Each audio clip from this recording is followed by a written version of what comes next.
all across the universities, all across the higher education institutions should embrace these also as part of the curriculum so that they get exposed to it and they are able to take their agenda forward. Not only that, there is a bit of a policy framework also which is required from the regulatory and the government bodies. So I did talk about that as well, that how and what they can do to basically anchor that entire drive and initiative towards bringing entrepreneurship at the forefront for our students, and hence how they can become those job creators. Third year का है. Thank you so much. फिर tenth semester. Thank you again, Mr. Vishal. I believe that what you mentioned really aligns with what was previously said, that we need to create job creators instead of job seekers.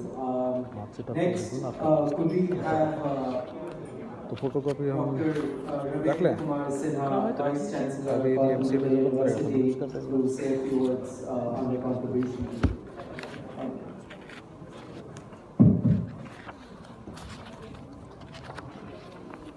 Okay, so I am starting with acknowledging the invitation from College Dunia total आपका to come here and 600 express my own views और about reimagining education in India when India celebrates its 100 years of political independence. That is what is the major theme I think we are this one may I take this? so This one is correct. each speakers they do speak based on their own experiences where they have worked.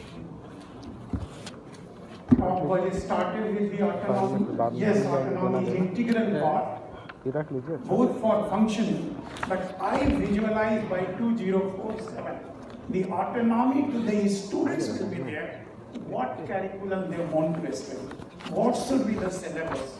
So I feel that there will be more autonomy to the students to decide their coursework. Choice-based credit system and all has a very limited scope. Even educational institution, best of the best is teaching. They talk about choice-based education system, but they are unable to offer discrete choices within the campus. We will be having a student who is studying in a political science and wants to do research in the genetic engineering. So many of our institutions are not broad. Some of our institutions are named as Institute of Technology, University, but they should not have a that broader scope. So in 2047, more of the autonomy to the students will be there to decide their curriculum. At the same time, the methods of the teaching, how to teach, not the old age method of teaching. As you have seen, when we stuck to the pandemic, what has happened? We used the technology, those technologies were available, but we were not using them for discharging our responsibility of educators. But we did that. So what will happen in by 2047? I mean, these NTP concepts and all will be over. Online education, that 3 hours and 3 credit and all this will not be there. 15 minutes lectures will be there. More of the discussion will be there. So we are heading towards that side. Be it engineering, be it technology, or be it the medical profession. So what establishment we have done? Let me say you, in 2047, we will have more, not only multidisciplinarity in our culture, but we will have a transdisciplinarity in our culture. So that will be there. The students will have to, I will not say that there will be not a throat cut competition, there will be a high level of competition. And we have to prepare for that, how to excel that. That will be there. More of technology intensive application and a practitioner, both teachers will be required, as well as the students will be required. Heavy content of the technology to deliver. And in order to excel, each institution, be it in a financial autonomy and all, you have to इसका आपका feel nurture the technology development program within the campus. I wish by 2047 we should have an institution which should have a licensed one technology and whole earning and expenditure is coming from that technology. That is that licensing and patenting of it. एक साल के बाद आप apply करें Many of us have been talking what we have worked on. I have a experience of working at the National Research Laboratories. In 5 years, I could develop around 40 technology commercial ये ideas. दोनों आप apply So that will be the more revenue for the in future for the science and technology based institutions. So I wish many of our expenditures should be based on the licensing and all. At least if not many of them will be there, I'm sure many institutions within India will be there. पास और भी है यार हाँ पता So what we want by 2047, yes, the trend is that many of our students are going abroad, but nothing wrong in imagining many foreign students will be making a queue to be in India. I visualize that. Things change very fast. Okay, so by 2047 this will be there. If not in a science and technology, in social sciences, many of our institutions will be living, and many foreign students will be participating. And if not, we will work for that. That is what I visualize by 2047. So again, team building capacity. Today we have trained the students on offline based making a team building capacity. We have to train them in an online team building capacity. And they will be discharging many of their responsibilities. So we have to nurture the talent as well as the technology in the campus, and that will be the major attraction for the students to come here. However, after all, IIT have become a brand. I have become a brand. In this country only, I mean, many of our leading institutions have become a brand. Okay, they are comparing with a Cambridge or Oxford, there are 800 old institutions. Our institutions have hardly 100, they have reached to 100 years. So there is a time, education is not in a one day you will be opening and you will be becoming the worldwide brand. So we are growing in a positive direction, and I am sure the government of India's initiative is also there to make India as a destination in 2047 for the education. So India will be leading in all areas. But again, more of technology intensive courses, development courses, manufacturing ability, that has to be built up. So with this, I conclude, and once again thank College Dunia for bringing me here.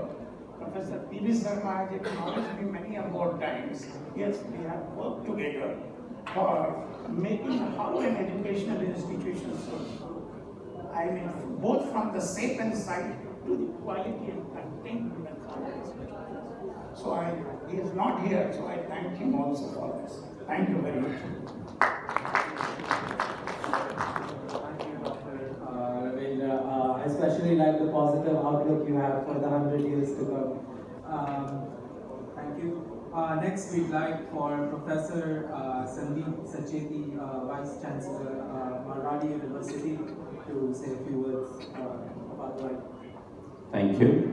A very good afternoon to everyone, and a big thank you to College Dunia for this invitation, also asking me to contribute to the vision document, the white paper for 100 years of existence, the education space, and reinventing Indian academic world.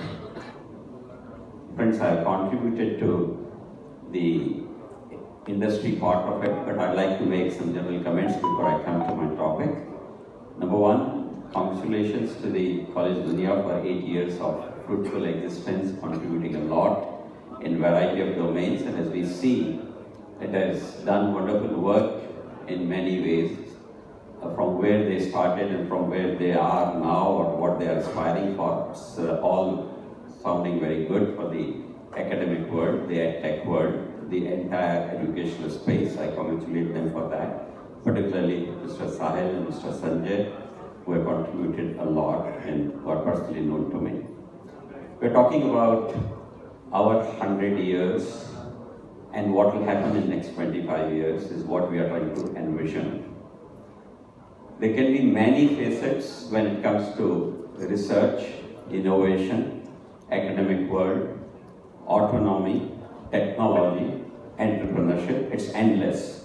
Education today is minus infinite to plus infinite in terms of scope because we are molding young minds. And therefore we need to know where we can make higher impact and there we should contribute. And therefore, I think this white paper is focused on certain aspects and my part is on the industry side.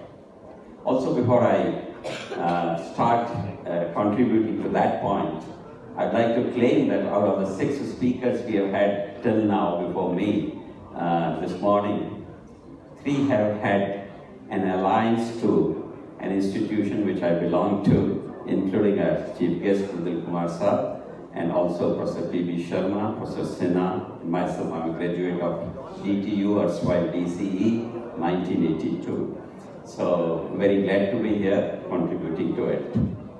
I'd also like to comment a little bit on what was said by Professor Mantha to begin with, autonomy. I'm a very strong advocate of autonomy.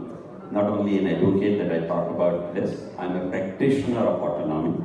I've been in these positions of leading the institutions for the last 15, 16 years, like Mr. P.B. Sharma. Both of us were very fortunate to be president of Association of Indian Universities, one after another, and that gave us chance to showcase what we think and what we do and how we do. I think that can be very useful. So I'll make only one statement when it comes to autonomy, and that is that autonomy can never be given, autonomy has to be taken.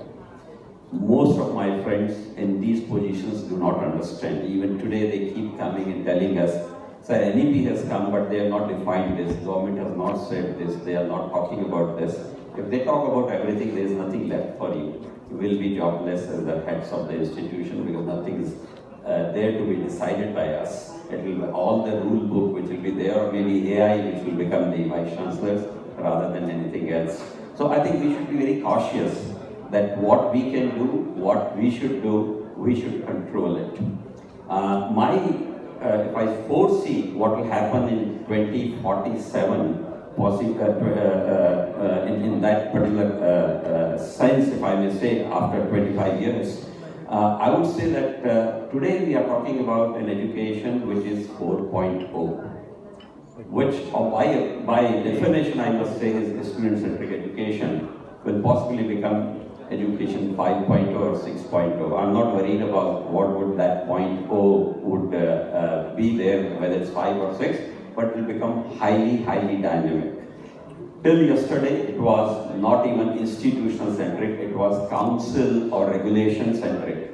Today it has become student centric. What more changes will come, I think we should decide it and the stakeholders should decide it. So education in that particular year possibly will become, you can say, education 6.0 in my opinion.